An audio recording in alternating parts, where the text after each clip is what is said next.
Good afternoon. I'm Dr. Peter McCullough, and I'm an internist and cardiologist and professor of medicine at Texas A&M University School of Medicine. I'm on the Baylor Dallas campus, and I've been integrally involved in the response to COVID-19. The opinions I'll express are those of my own and not necessarily those of my institution. I can tell you that in my field, I'm an academic doctor. I see patients, but I'm very involved in research. I'm the editor of 2 major journals. In my field, I'm the most published person in my field, which deals with the heart and the kidneys in the world in history. And when COVID-19 hit, I saw it as our medical Super Bowl. And there were going to be doctors like Dr. Urso coming out of wherever they worked to face the virus. And there were doctors in the hospital that just had to receive the virus. And then there were those who headed for the sidelines. And then there were those that were detractors against the pandemic. And so as I started to survey the literature, I had patients with heart and lung disease who needed urgent treatment. And I refused to let an illness, which lasted for 2 weeks at home, before they got sick enough to be hospitalized, I refused to let a patient languish at home with no treatment and then be hospitalized when it was too late. It was obvious. That was obvious in April that was the case. So I used the best tools or drugs available at the time. And these are appropriately prescribed off-label. Remember, a label is an advertising label. A label isn't a scientific document. Sure, there is an appropriately prescribed off-label use of conventional medicine to treat an illness. And in May, I put together a team of doctors because the group that was facing the pandemic to the greatest degree was in Milan, Italy, so most of them were in the Corrical Italian Research Network. We summarized all we knew about the available drugs, and we published our findings in the August 8th issue of the American Journal of Medicine. And the title of that paper was The Pathophysiologic Basis and Rationale for Early Ambulatory Treatment. And it had a premise. There's 2 bad outcomes to COVID-19, hospitalization and death. The second premise, if we don't do something before the hospitalization, we can never stop it. We can never stop it. And I have to tell you, and I was the lead author in that paper, but we had dozens of authors from Italy, India, UCLA, Emory. We had the best institutions in the United States. I can tell you the interesting thing was there was 50,000 papers in the peer-reviewed literature on COVID. Not a single one told a doctor how to treat it. Not a single one. When does that happen? I was absolutely stunned. And when this paper was published in the American Journal of Medicine, it became a lightning rod. Oh my gosh, it became the most cited paper in basically all of medicine at that time. The world started, and boy, the world started knocking on my door. And I said, oh my Lord, I just can't believe what became untapped. And I had never been on social media before. My daughter, who was home from law school, was talking to her about it. She said, well, why don't you make a YouTube video? So I made a YouTube video with 4 slides from the paper.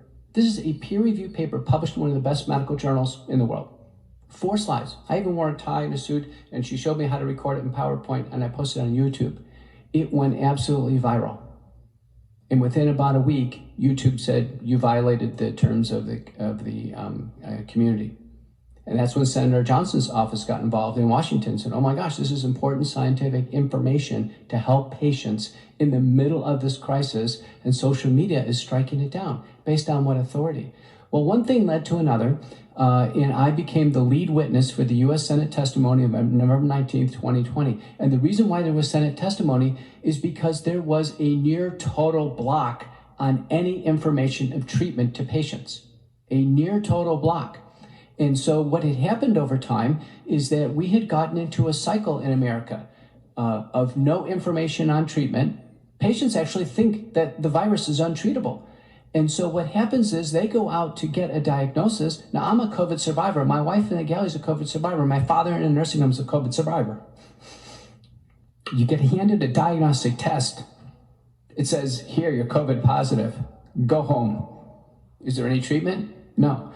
Is there any resources I can call? No. Any referral lines, hotlines? No. Any research hotlines? No.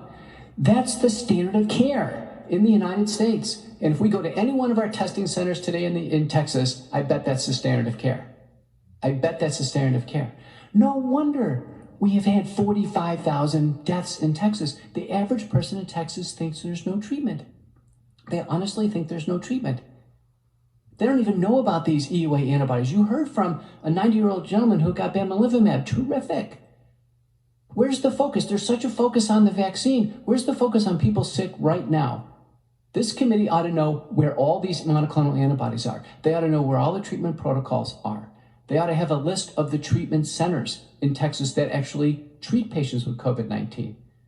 So I led the initiative. The second paper was published in a dedicated issue of Reviews in Cardiovascular Medicine. Now I had 57 authors, including Dr. Urso, Dr. Emmanuel, lead doctors in Houston, San Antonio, all over. And it was another worldwide paper. And now we have it updated, integrated. So yes, we use drugs to affect viral replication. The antibodies are terrific. We can use intracellular anti-infectives in that box. We use corticosteroids and inflammatory drugs. The best anti-inflammatory drug is colchicine. You've probably never heard about it. In the largest, highest quality randomized trial, over 4,000 patients, double-blind randomized placebo-controlled trial, there's a 50% reduction in mortality. No word of it. None. Complete block to anybody, colchicine. How can that be? How can that be? And then the most deadly part of the viral infection is thrombosis. So I have always treated my patients with something to treat the virus, something to treat the inflammation, and something to treat thrombosis, just as Dr. Urso had. And I have very, very sick patients, and I've lost 2. But I have to tell you, what has gone on has been beyond belief. How many of you have turned on a local news station or a national cable news station and ever gotten an update on treatment at home? How many of you have ever gotten a single word about what to do when you get handed the diagnosis of COVID-19? No wonder. That is a complete and total failure at every level. Okay, let's take the White House. How come we didn't have a panel of doctors assigned to put all their efforts and stop these hospitalizations? Why don't we have doctors who actually treated patients get together in a group and every week give us an update? Why didn't we have that? Why didn't we have that at the state level? 0. Why don't we have any reports about how many patients were treated and spared hospitalizations? I listened to 6 hours of testimony today. 0. We have a complete and total blank spot on treatment. It is a blanking phenomenon. At least in the United States, there's some heroes. Now, the American Society of Physicians and Surgeons took the lead. They're the group. They've identified 35 treatment centers in Texas. They know who they are. They have emergency hotlines. They helped Dr. Hall put together this very brief pamphlet, but there's more an extensive one. We can pass it around to everyone that at least gives people half a chance to find out about information, okay? This is a complete and total travesty to have a fatal disease and not treat it. Now, the National Institutes of Health and the Infectious Disease Society of America started putting out guidelines in the treatment of COVID-19, and to this date, they nearly exclusively deal with the hospitalized patient. The 2 papers that I have published as the lead author and supported by wonderful people by Dr. Urso are the only publications in the peer-reviewed literature that tell doctors how to treat COVID-19 as an outpatient based on the support of scientific information. The only 2. The Home Treatment Guide by the American Physicians and Surgeons is the only source of information available to patients on how to treat COVID-19 at home. The only source. So what could be done right here, right now? There's going to be more people that die in Texas, and it's an absolute tragedy. How about tomorrow? Let's have a law that says there's not a single result given out without a treatment guide and without a hotline of how to get into research. Let's put a staffer on this and find out all the research available in Texas, and let's not have a single person go home with a test result with their fatal diagnosis, sitting at home, going into 2 weeks of despair before they succumb to hospitalization and death. It is unimaginable in America that we can have such a complete and total blind spot. I blame the doctors for not stepping up. Where was the medical society stepping up and putting effort on this? How about from the federal and state agencies? There never was a single bit of group collaborative effort to stop the hospitalizations. Nobody even kind of thought about it. Bob Hall had me on a teleconference in April or May, and we're like, wait a minute, how come, where's UT Southwestern? I'm a graduate of UT Southwestern. Where's A&M? Where's the rest of the universities? How come we're not stopping this? How come we are not stopping this? But it gets worse. Because in the paper I published in December of 2020, you know what he did? I had a terrific doctor from Brazil. We went through country by country by country and just asked the question, what are other countries doing? When was the last time you turned on the news and ever got a window to the outside world? When did you ever get an update about how the rest of the world is handling COVID? Never. What's happened in this pandemic is the world is closed in on us. There's only one doctor whose face is on TV now. One, not a panel. Doctors, we always work in groups. We always have different opinions. There's not a single media doctor on TV who's ever treated a COVID patient. Not a single one. There's not a single person in the White House task force has ever treated a patient. Why don't we do something bold? Why don't we put together a panel of doctors that have actually treated outpatients with COVID-19 and get them together for a meeting? And why don't we exchange ideas? And why don't we say how we can finish the pandemic strongly? Isn't it amazing? Think about this. Think about the complete and total blind spot. So what happened? I can tell you what happened. What happened in around May, it became known that the virus was going to be amenable to a vaccine. All efforts on treatment were dropped. The National Institutes of Health actually had a multi-drug program. They dropped it after 20 patients, said we can't find the patients. The most disingenuous announcement of all time. And then warp speed went full tilt for vaccine development. And there was a silencing of any information on treatment. Any. Silencing. Scrubbed from Twitter, YouTube. Can't get papers published on this. We can't even get information out in our own medical literature on this. There's been a complete scrubbing. So this program has been one of try to reduce the spread of the virus and wait for a vaccine. And when we vaccinate, all efforts have to be on vaccination. And probably I had 4 hours of vaccination on here. Think about it as we sit here today, the calculations in Texas on herd immunity. The calculations are we're at 80% herd immunity right now with no vaccine effect, 80%. And more people are developing COVID today. They're going to become immune. People who develop COVID have complete and durable immunity. And a very important principle, complete and durable. You can't beat natural immunity. You can't vaccinate on top of it and make it better. There's no scientific, clinical, or safety rationale for ever vaccinating a COVID recovered patient. There's no rationale for ever testing a COVID recovered patient. My wife and I are COVID recovered. Why do we go through the testing outside? There's absolutely no rationale. I'd encourage this committee to actually look at what's being done and ask, is there any rationale? Is there any rationale for anything? Listen, there's plenty of COVID recovered patients. Let them forego the vaccine and let people who are clamoring for it get it. But at 80% herd immunity, in the vaccine trials, fewer than 1% in the vaccine and the placebo actually get COVID, fewer than 1%. The vaccine's going to have a 1% public health impact. That's what the data says. It's not going to save us. We're already 80% herd immune. If we're strategically targeted, we can actually close out the pandemic very well with the vaccine, but strategically targeted. People under 50 who fundamentally have no health risks, there's no scientific rationale for them to ever become vaccinated. There's no scientific rationale. One of the mistakes I heard today as a rationale for vaccination is asymptomatic spread, and I want you to be very clear about this. My opinion is there is a low degree, if any, of asymptomatic spread. Sick person gives it to sick person. The Chinese have published a study in British Medical Journal, 11 million people. They're trying to find asymptomatic spread. You can't find it. And that's been, one of important pieces of misinformation. When Senator Hall called a conference call of what should we do in the Capitol when we reopened, I said, you know what? You know what we do at Baylor? You walk in and they zap your temperature. You got a temperature check and go in. Do we test everybody who walks in the Baylor Hospital? No. Are they a lot sicker than everybody in this room? You better believe it. So why would we do something here at the Capitol that has absolutely positively no scientific rationale and then do it in this context? So my testimony as I sit here today is COVID-19 has always been a treatable illness. A very large study from McKinney, Texas, another one from New York City, show that when doctors treat patients early who are over age 50 with medical problems with a sequenced multi-drug approach with the available drugs, 4 to 6 drugs that are available to them, now the monoclonal antibodies are better, there's an 85% reduction in hospitalizations and death. 85%. 85%. I want you to remember that number, 85%. We have over 500,000 deaths in the United States.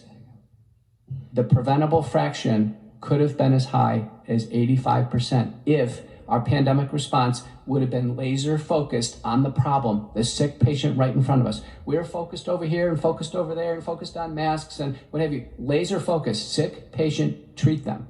We lost focus on the most fundamental thing. That's my testimony. Yeah, thank you. I can tell how passionate you are, and certainly have been a leader in talking about preventive protocols and also the ambulatory stage. And I do think that has been missing, and it's been a concern because COVID-19 is going to be with us, right? I mean, it's, I hope we're at 80% herd immunity. I don't know yet. I'll read your papers, but I appreciate that. And the message is that there are drugs out there that work. There are therapies out there that work. But no single one works alone. And so the dismissive mistake was to do a very small study. Oh, we studied 200 patients and we used ivermectin, hydroxychloroquine, and it didn't work. That's like cancer and picking one drug and saying, oh, it doesn't reduce cancer mortality. We never do that in cancer. We never did that in AIDS. We don't do it in hepatitis C. What we look for is signals of benefit and acceptable safety, and then we combine them. And that's all we've done. So, but this independent declaration, drug by drug, that drugs don't work, has been, and that's on us. That's been our medical house. That's been a giant error that we've made on our side. We never should have expected single drugs to reduce mortality, but drugs in combination against a fatal viral infection, we should have. This entire session is learn from lessons. I know we're running short on time. Senator Hall, you have one question or? Real quick, I'd asked the question earlier when Dr. Hellistat was here about the idea that fits in with what you've talked about, is that when we test someone, rather than just say, give them, yep, you're positive, you're negative, be on your way, that we at least provide them information of what we know out there can be used, not trying to play the role of doctor out there. Do you agree with Dr. Hellistat's interpretation that should not be done because it's setting up a doctor-patient relationship and simply informing people or providing with over-the-counter drugs that so that we could possibly have the early treatment for these folks rather than wait till they show up in the hospital?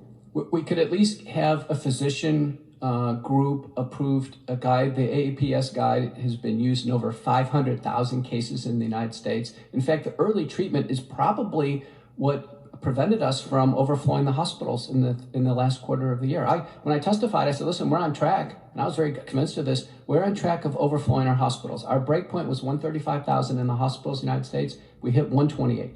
Now, the curve started going down long before the vaccine. So I can tell you herd immunity, long before the vaccine showed up, started to go down. But the early treatment kicked up. Ivermectin use skyrocketed. Hydroxychloroquine, monoclonal antibodies, as much as we can push them. Sadly, the monoclonal antibodies are still sitting on the shelf in a lot of places. But committees like this ought to be saying, listen, where are those monoclonal antibodies? Do we stock them at the nursing home? What are the big nursing home chains? What are the big urgent care chains in Texas? And what are they doing? What are their early treatment protocols? These are blank spots. I bet nobody here has even thought about this. This is really low-hanging fruit that we can tackle. The bottom line is a lot of doctors have checked out, and when patients call them, they say, I don't treat COVID. And when I asked those doctors, I said, you don't treat COVID? How come? They go, well, there's no treatment. I said, but do you call them 2 days later to see how they're doing? No. So what's that? That's not I don't treat COVID. That's I don't care anymore. That's a loss of compassion. So we have a crisis of compassion in our country in the medical field. That's in our house right now. But for every doctor that's ever told a patient that they don't treat COVID, okay, but that they call them 2 days later and help them get oxygen or see how they're doing? If the answer is no, that's the Hippocratic Oath going out. And that's on us.